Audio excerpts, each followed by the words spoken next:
Well, I got an update on Betsy now. The rear axle's finally finished, and rear axle's in there. The wheelbase on the truck came out to 114 inches or 9.5 feet. Actually, when you look at it, that's pretty short for a pickup truck. Looks ought to be pretty nice driver like that. It's got now that the wheels are actually on there. I rolled it out last weekend, and actually the turning radius on it is pretty sharp, so it ought to be fun to drive around. The axle itself was a lot of work. Once I stripped the axle down, I did a lot of sanding and a lot of grinding on it, and then a lot of navy jelly, and it killed all the rust. And then I painted it with Eastwood's 2K primer and gloss black epoxy, and it's actually a really nice product. It came out looking real good.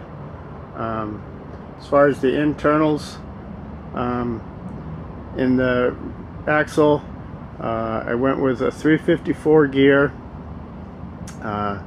It has new carrier, new cluster gears, all new bearings and seals on there. The disc brakes, actually, once I figured out how I was going to do it, this is actually a common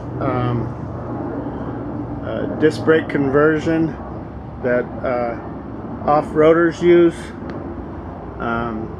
These are 76 to 78 Cadillac Eldorado calipers. The caliper bracket on here is, I actually found that Jeep used the same Dana 60 axle on the C20. It's that big pickup truck that Jeep made. That's how I was able to find the caliper bracket for it. And then the rotors themselves, these are 78 Chevy front rotors, and they're pressed onto my hubs back here. So that's how I was able to get the disc brakes on here. The backing plates on here, these are actually the backing plates for the drum brakes, and then I just modified them to fit on here. It kind of takes that aftermarket look out of it, kind of gives it a stock look. It actually looks pretty good. You can see it with the way it sits with the wheel on there. It makes it look pretty good. It makes it kind of look stock. So the axle itself, it was a lot of work to do to get it all done. The suspension on here, the leaf springs on this truck were 10-pack leaf spring, and I took them apart and had them sandblasted and powder coated, and then when I put them back together, I only used 6 of them to soften up the ride. It actually it turns out it's only about a little over an inch lower, so the ride height should be right. I can always add or remove leaves. I still have some more that I can put in there if it's not good enough. So, but we won't know until the truck's all together.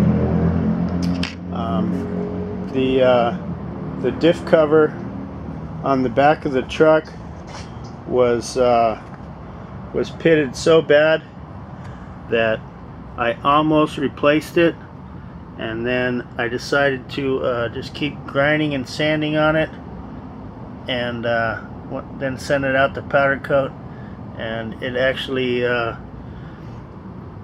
came out really nice.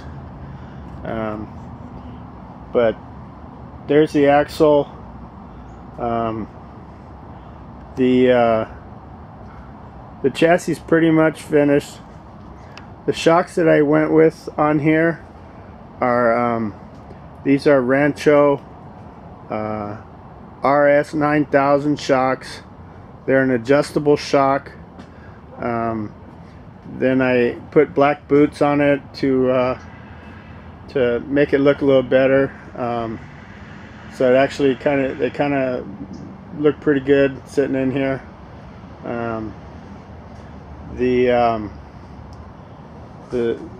that the chassis is finished, I need to get a transmission. That SM420 that was in here, it's just not going to work. This chassis came out too good to be putting that granny low 4-speed back in here.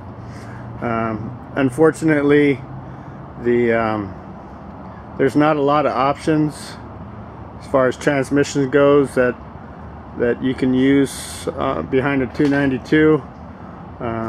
The problem is the 292, the starter bolts to the bell housing, so there's not a lot of options as far as transmissions. So I'm probably going to have to bite the bullet, and I think I'm going to put a Tremec 5-speed in here. So it ought to drive with this combination. Truck ought to drive real nice with it like that. Not a cheap transmission. It's going to take a while to get that. The cables for the e-brake cables on here, I was able to find e-brake cables that tie into the Cadillac calipers, and then they tie into the original location for the truck, and now the rest of the e-brake setup just original stock replacement. The black powder coat, just same as black paint on a car. Looks great when it's clean, and looks crappy when it's dirty.